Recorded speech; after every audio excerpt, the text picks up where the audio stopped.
بسم اللہ الرحمن الرحیم۔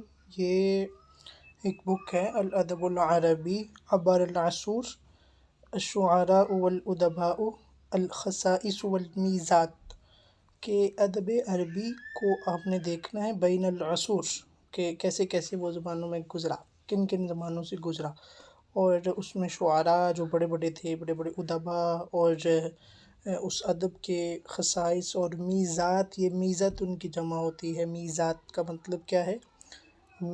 سیلینٹ فیچرز، کہ جو یہ بھی آپ خصائص کو کہہ دیتے کہ ان کے انفرادی اس میں حیثیت کیا تھی، منفرد چیزیں کیا تھیں۔ تو یہ ایک بڑی مختصر سی بک ہے لیکن بہت مفید ہے۔ تو اس پہ ہم ایک سیریز بناتے ہیں سارے عصور کی۔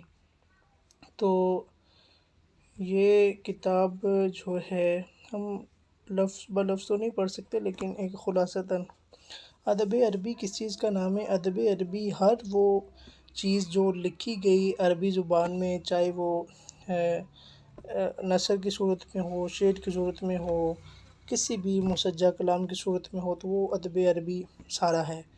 جو شعر ہے وہ هو الکلام الموزون المقفع، اور والشعر ماخوذ من کلمۃ الشعور ای الاحساس، کہ یہ جو شعر ہے نا، یہ کلمہ شعور سے نکلا، اور جس کا معنی کیا ہوتا ہے؟ احساس۔ اور اس کے بعد جو ہیں وہ ان جو بحور کے، آپ کو پتہ ہے شعر کی بحریں، شعری اوزان، وہ خلیل بن احمد الفراہیدی نے وضع کیے، 15 انہوں نے کیے، اور پھر جو 16واں ہے المتدارک، جس کا وزن ہوتا ہے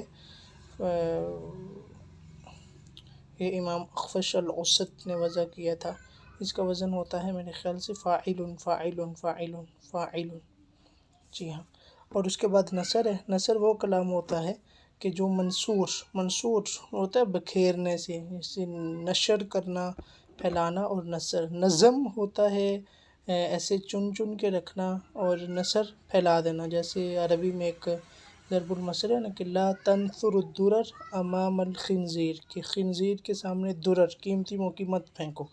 تو جو شعر ہے وہ کلام ہے موزون، مقفع کر کے لکھنا، وزن ہم قافیہ ہونا، لیکن نثر جو ہے وہ کلام کو پھیلا دینا، اس کو بکھیر دینا۔ تو اس میں بھی بہت سی چیزیں ہیں، قصہ، روایہ، مقالہ، خطبہ، مسرحیہ، یہ ساری چیزیں عربی نثر میں آ کے مطلب ہے کہ ڈے بائی ڈے پروگریس ہوتی رہی، مختلف زبانوں میں یہ چیزیں شامل ہوتی رہیں۔ لیکن جب ہم زمانہ جاہلی کی بات کرتے ہیں تو اس وقت یہ چیزیں نہیں تھیں، اس وقت کچھ خاصی چیزیں تھیں۔ اچھا، اس کے بعد ادب عربی مختلف زمانوں سے گزرے۔ عصر جاہلی ہے جو حضور کی نبوت سے کوئی 150 سال 150 سال پہلے کا زمانہ ہے۔ پھر عصر اسلامی ہے، اس کے بعد عصر اموی ہے جو 1 ہجری سے شروع ہو گیا۔ یا عصر اسلامی کو علیحدہ کریں تو پھر عصر اموی 40 ہجری سے 132 ہجری تک ہے۔ پھر 132 سے 656 تک عصر عباسی ہے۔ اسی طرح عصر عثمانی پھر شروع ہو جاتا ہے، ٹھیک ہے۔ اور اس کے بعد عصر حدیث جو 1800 سے لے کے آج تک چل رہا ہے۔ ہم ادب جاہلی کو دیکھتے ہیں کہ ادب جاہلی جو تھا وہ شعر تھا اور نثر تھی۔ نثر میں کیا تھا؟ نثر میں ان کی خطابت شامل تھی، وصایا شامل تھے، قصے، کہانیاں، ضرب الامثال، اور جوامع الکلم، یعنی کہ حکمت کی باتیں، یہ چیزیں تھیں اسلام سے قبل۔ تو پھر یہ چیزیں ہم تک کیسے پہنچی ہیں؟ یہ مختلف راویوں کے ذریعے پہنچی، جس کی جمع آتی ہے روات، راوی، اور وہ راوی زیادہ تر عصر عباسی کے شروع میں ہوئے ہیں، اور ان میں سے مشہور حماد بن سلمہ ہیں جنہوں نے سب سے پہلے 7 معلقات جمع کیے۔ پھر خلف الاحمر ہیں، ابو عمر بن العلاء ہیں۔ ابو عمر بن العلاء بہت بڑے ناقد اور بہت بڑے راوی ہیں۔ اور اسمعی، جس کی اسمعیات پہنچی، اور مفضل الدبی، اس کی مفضلیات، تو یہ لوگ تھے۔ جیسے اسمعی نے اسمعیات لکھی، یہ ہارون الرشید کے کہنے پہ، اس کا جو بیٹا تھا نا امین الرشید، یہ اس نے لکھی تھی۔ اور مفضلیات یہ مفضل دبی نے ابو جعفر منصور کے کہنے پہ اس کے بیٹے مہدی کے لیے لکھی تھی، ٹھیک ہے۔ اس طرح اور بھی ابن قتیبہ کی جو الشعر و شعراء ہے، ابو زید القرشی کی جمہرت و شعار العرب ہے، ٹھیک ہے نا۔ تو اور دیوان الحماسہ اس کی ہے، وہ تمام حبیب بن اوسط طائی کی۔ تو یہ وہ کتابیں ہیں جو جن سے ہمیں پتہ چلتا ہے زمانہ جاہلی کے ادب کا، ٹھیک ٹھیک ہے. اس کے بعد ان کا شعر تھا. تو شعر کی کیا اغراض ہوتی تھی کہ شعر میں کیا کیا چیزیں پائی جاتی تھی؟ وہ یہی ہوتی تھی کہ اپنے اوپر فخر، اپنے قبیلے کا فخر بیان کرنا، دوسروں کی حجو کرنا، غزل عورتوں کے محاسن بیان کرنا، مدح کرنا اور مرثیہ نگاری کرنا، حکمت کی باتیں، اور پھر جنگ کی باتیں، لڑائی کی باتیں، شراب کی باتیں، اور کیا کہتے ہیں اپنے جانوروں، گھوڑوں، اونٹوں، ان کی باتیں. ٹھیک ہے نا. اور پھر ان کا جو شعر ہے نا زمانہ جاہلیت کا، اس کے کچھ خصائص ہیں، لفظی طور پر بھی معنوی طور پر بھی. لفظی طور پر یہ ہے کہ اس میں خشونت ہے، دقت ہے، آپ کو کوئی ثقل محسوس نہیں ہوتا، اور پھر وہ کسی بھی قسم کی غلطی سے خالی ہے. ٹھیک ہے. اور پھر کوئی انہوں نے، حالانکہ دوسری اجمی قومیں بھی ان کے ساتھ مل گئی تھی، لیکن انہوں نے اپنا جو شعر تھا نا زمانہ جاہلیت کا، اس کو اجمی الفاظ سے خالی رکھا ہے. ٹھیک ہے. اور ایجاز کی طرف، یعنی کہ چھوٹی سی، جیسے قرآن مجید کے اعجاز میں ہم پڑھیں گے کہ قرآن نے کہا نا کہ وَلَكُمْ فِي الْقِصَاصِ حَيَاتٌ. اعجاز ہے کہ ایک ہی دو چار لفظوں کا ایک جملہ ہے جس میں ایک بہت بڑا مفہوم سمایا ہے. یہ تھا. اور معنوی خصائص تھے ان کے کہ مبالغہ سے خالی بات ہوتی تھی، جو بھی بات کرتے تھے وہ مبنی بر حقیقت ہوتی تھی. ٹھیک ہے نا. اور اسی طرح اس وقت کا جو شعر ہے وہ وحدت البیت ہوتا تھا. مطلب ہے کہ ایک شعر کو ہی اس کی بناوٹ کو ہی دیکھا جاتا تھا، پورا قصیدہ ایک دوسرے کے ساتھ نتھی نہیں ہوتا تھا، کہ یعنی کہ آپ درمیان میں سے شعر سکپ بھی کر دیں نا مختلف ابیات تو اس کو کوئی فرق نہیں پڑتا سمجھنے میں. لیکن آج کے دور میں ایسا نہیں ہوتا. ٹھیک ہے. یہ چیزیں تھیں. پھر سب معلقات کے بارے میں کہ یہ وہ ہیں کہ جو ہی القصائد التی علقت علی استار الکعبہ و کتبت بماء الذہب، سونے کے پانی کے ساتھ لکھے گئے اور لٹکائے گئے.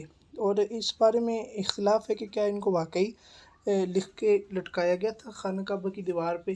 تو اس بارے میں 3 موقف ہیں. ایک موقف یہ ہے کہ ہاں یہ سونے کے پانی کے ساتھ لکھے گئے اور لٹکائے گئے، اور اس موقف کے جو حامی ہیں وہ ابن خلدون ہیں، اور کیا ہیں ابو زید القرشی بھی ہیں، ابن رشیق الکیروانی اور ابن عبد ربی، یہ سارے لوگ یہ کہتے ہیں ہاں جی وہ لٹکائے گئے تھے اس بارے میں. لیکن شوقی ضعیف اور ڈاکٹر جواد جو ہیں وہ شوقی ضعیف وہ اپنے دلائل دیتے ہیں. وہ کہتے ہیں کہ جی جو لغہ عربیہ ہے نا یہ مسموعہ ہے لا مکتوبہ، کہ یہ لکھی نہیں جاتی تھی، یہ تو سن کے حفظ کی جاتی تھی.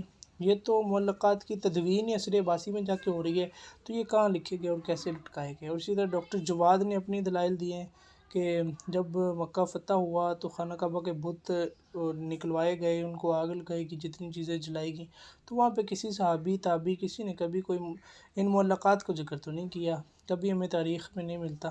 اور پھر کہتے ہیں جی قرآن و حدیث کی جو تدوین ہے وہ آ کے ہو رہی ہے بعد میں، کوئی 100 150 200 سال بعد میں، تو یہ کیسے لکھے گئے. تو ان کے اپنے دلائل ہیں. تو تیسرا طبقہ ہے وہ اس بارے میں کوئی رائے نہیں رکھتا ہے. ٹھیک ہے. یہ چیزیں ہیں. میں بالکل آسان الفاظ میں آپ کو یہ چیز کلیئر کر دی. اور اس کے بعد جی معلقات 7، یہ جو 7 معلقے ہیں، امرؤ القیس کا، طرفۃ بن العبد کا، حارث بن حلزہ، زہیر بن نبی سلمہ، عمر بن کلثوم، عنترہ بن شداد، لبید بن ربیعہ، اور جو امام زوزنی اور تبریزی ہیں نا انہوں نے 7 نہیں بلکہ 10 معلقات بیان کیے ہیں، جس میں انہوں نے عائشہ، نابغہ اور عبید بن الابرس کے معلقہ کو بھی شامل کیا ہے انہی میں. تو زمانہ جاہلیت میں شعر کی اقسام تھی، شعراء کی اقسام 2 طرح سے انہوں نے کیا. ایک سعالیق شعراء ہیں، اس میں سے ہے کہ سعالیق سعلوق کی جمع ہے، اور سعلوق اس بندے کو کہتے ہیں جو فقیر ہو، مسکین ہو، یعنی کہ جس کے پاس گزر بسر کرنے کا اہتمام مال اتنا نہ ہو. تو یہ سعالیق شعراء وہ یہ جنگلوں میں رہتے تھے، وہاں قافلے، تجارتی قافلے لوٹتے، فوجیوں کو لوٹ لیتے، اور جو امیر لوگ ہوتے ان سے لوٹ کے خود بھی مال کھاتے اور غریبوں میں بھی تقسیم کرتے. تو یہ وہ لوگ تھے. ٹھیک ہے. تو ان میں سے جو بڑے بڑے تھے وہ شنفری تھا جس کا لامیۃ العرب مشہور ہے، اور عروۃ بن الورد تھا جو ان کا سردار تھا، سید السعالیق اس کو کہا جاتا ہے، اور سلیق بن سلکہ، تبت اشرہ، حاجز الازدی اور حارث بن ظالم المری. اور ان کے جو خصائص ہیں نا وہ یہ ہیں کہ ان کے خصائص میں آپ کو انتقام کی روح ملے گی، کہ ان کے قبائل نے ان کو نکال دیا تھا نا قبیلوں سے، تو ان کے آپ کو انتقام کی روح ملے گی، اور بڑی وسعت خیال ہے، کیونکہ باہر صحراؤں میں رہتے تھے، جنگلوں میں رہتے تھے، ان کے خیال کی وسعت ملے گی آپ کو، نیچر کی طبعیہ طبیعہ کی باتیں ملیں گی، ٹھیک ہے۔ اور اس طرح ان کے شعروں میں آپ کو فقر کے، بھوک کے، محرومی کے، اس کے آپ کو اظہار ملے گا، ٹھیک ہے۔ اور یہ چیزیں ہیں اس میں ان کے اشعار کے خصائص میں۔ پھر دوسرے جو شعراء کی انہوں نے قسم کیے وہ فرسان مطلب گھڑ سوار تھے، تو یہ اپنے شعراء پر اور اپنے گھڑ سواروں پر بڑا فخر کیا کرتے تھے۔ تو جس قبیلے کا جو فارس ہوتا وہ ان کو گھڑ سواری اور تلوار بازی، نیزہ بازی، یہ ساری چیزیں سکھاتا تھا۔ اور جو بڑے بڑے گھڑ سوار تھے، ایک عدی بن ربیعہ محلحل تغلبی تھا، جو محلحل بن ربیعہ کے نام سے مشہور ہے، امرؤ القیس کا ماموں ہے، ٹھیک ہے۔ تو یہ حرب بسوس جو ہوئی تھی بنو بکر اور تغلب میں، اس میں اس کا بھائی بھی مارا گیا تھا، کلیب بن وائل، تو اس نے مرثیہ بھی کہا، تو یہ عربوں کا ایک بڑا گھڑ سوار تھا۔ اس کے بعد عامر بن طفیل ہے، یہ شاید وہی ہے جس کو طفیل الغنوی کے نام سے جو مشہور ہے، تو یہ بھی عربوں کا بڑا گھڑ سوار تھا۔ یہ مدینہ میں فتح مکہ کے بعد حضور کے پاس وفد کی صورت میں آیا بھی تھا، اس کو اسلام کی دعوت دی گئی مگر اس نے قبول نہیں کی تھی، اور واپسی جاتے ہوئے گھوڑے کی پیٹھ پہ ہی مر گیا تھا۔